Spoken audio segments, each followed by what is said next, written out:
वही चचा चचा चचा चचा चचा रुक जाइए आप जा रहे हैं यहाँ जा रहे हैं। एक हेलमेट देना हेलमेट गाड़ी का। तो नमस्कार, मैं helmet man of India Raghavendra Kumar मूलतः बिहार कैमूर जिले से हूँ। मैं 9 सालों में भारत की 22 राज्यों में घूमकर अभी तक 56,000 से भी अधिक हेलमेट बांट चुका हूँ। जिस तरीके से मैंने मित्र को खोया हुआ है और तब से जो मिशन लड़ रहा हूँ, मैं सोचता हूँ कि शायद वो दुख का पहाड़ आने से पहले ही मैं किसी के मस्तक पर हेलमेट पहना दूँ, ताकि उस परिवार को या ऐसे समाज को कभी इस कंडीशन में हालात में ना आना पड़े, जिसके कारण आज मेरा जो घर भी है इस शहर के अंदर, ग्रेटर नोएडा के अंदर, वो भी बिक गया। वाइफ की ज्वेलरी ने भी मुझे वो चीज़ें सहयोग दिया। आज जितनी भी मेरी चीज़ें संपत्तियां थी वो लगभग बिल्कुल खत्म हो चुकी हैं। और ग्रेटर नोएडा मैं आया था जब लॉ करने के लिए, पढ़ाई के लिए। मेरे कोई अच्छा मित्र नहीं बन पाया था और वही मेरा अच्छा मित्र बना था, रूम पार्टनर, जिसका नाम कृष्ण कुमार ठाकुर था। मेरा दोस्त शाम के वक्त नोएडा से ग्रेटर नोएडा आ रहा था। कारण सिर्फ था कि वो उस समय हेलमेट नहीं पहना हुआ था और पीछे से गाड़ी ने वो चीज़ें टक्कर मारी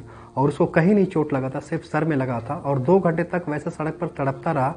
कोई हॉस्पिटल ले जाने के लिए नहीं आया। 2 घंटे बाद किसी सज्जन व्यक्ति ने हॉस्पिटल पहुंचाया। उसके बाद जब वेंटिलेटर पे गया, 8 से 9 दिन हॉस्पिटल में फाइट किया, 18 से 19 लाख रुपए लग गए, मगर वो फिर वापस आकर के बात नहीं कर पाया। हमारे लिए एक दुख की घड़ी थी कि मेरा दोस्त सिर्फ एक हेलमेट ना होने की वजह से वो इस दुनिया को अलविदा कर दिया।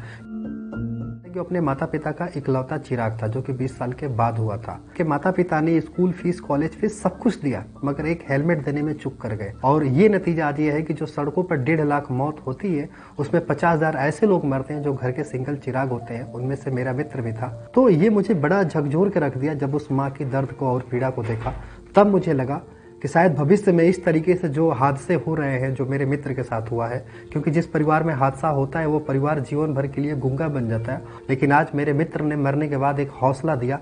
पहली दफ़ा वो मुझे भैया कह करके बोलता था और मेरी हर चीज़ों को पहले ही आगे रहता था। और हमने एक शपथ भी लिया था कि हम आगे चल करके यहाँ से पढ़ाई इंस्टीट्यूट से बाद कुछ बड़ा कुछ करेंगे। हमारे बहुत सारे ऐसे सपने थे, लेकिन बट वो नहीं हो पाया, क्योंकि उस दुनिया को अलविदा कर दिया। जिसके मुझे आज वो सारे स्टार्टअप्स, जहाँ पे कि एक 26 साल की उम्र में कोई शायद बड़े कुछ अपने सपनों के पीछे भागता है, लेकिन मैं 26 साल की उम्र में दोस्त को खोने के बाद लोगों की ज़िंदगी बचाने के लिए मैं सड़कों पर उतर चुका था। और आज मैं 9 साल से जो संघर्ष कर रहा हूँ, शायद हमारे देश की सरकार आंखें भी नहीं खोल पा रही है। मेरी तो उम्मीद उस माँ से है जो महामहिम राष्ट्रपति हैं, जिन्होंने अपने पुत्र को एक हेलमेट ना होने की वजह से खो दिया। मुझे खुशी हुई जब वो राष्ट्रपति बनी।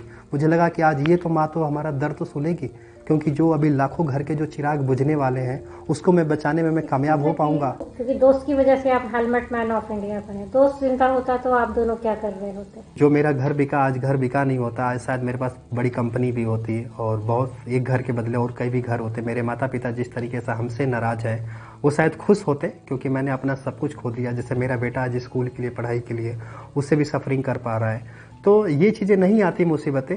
मेरी वाइफ भी कहती है कि दुनिया को आप मतलब जिताने के चक्कर में आप खुद के लिए हार गए। तो ये सब ऐसे शब्द नहीं होते और कहीं ना कहीं हम एक अच्छी पोजीशन पर होते हैं।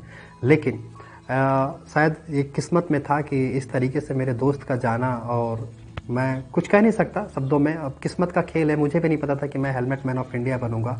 और आज कहीं ना कहीं उसके जाने के बाद भी ऐसा लगता है कि वो जीवित है और मुझे खुद अकेले दम पर यह हौसला दे रहा है। शुरुआती दौर में तो पुलिस का ही हमें सामना करना पड़ रहा था, कहीं परमिशन नहीं कि भाई भीड़ लग जाएगी, ये भगदड़ मच जाएगी, और बहुत सारे चैलेंजेस, मतलब वो चीज़ें, ताने बाने भी सुनने पड़े। बहुत लोग, मैं वैसे बिहार से हूँ, लोग कई जगह दूसरे राज्य के IPS अधिकारी तक कहे कि वो बिहारी हो, तुम यही चीज़ें कर ही सकते हो और कुछ कर नहीं सकते हो। तो भारत सड़क दुर्घटना मुक्त तभी बनेगा जब 100% साक्षर होगा। उसके लिए मैंने जो लोगों से पुस्तकें लिया, 1400 सुपर लाइब्रेरियाँ हमने बनवाई।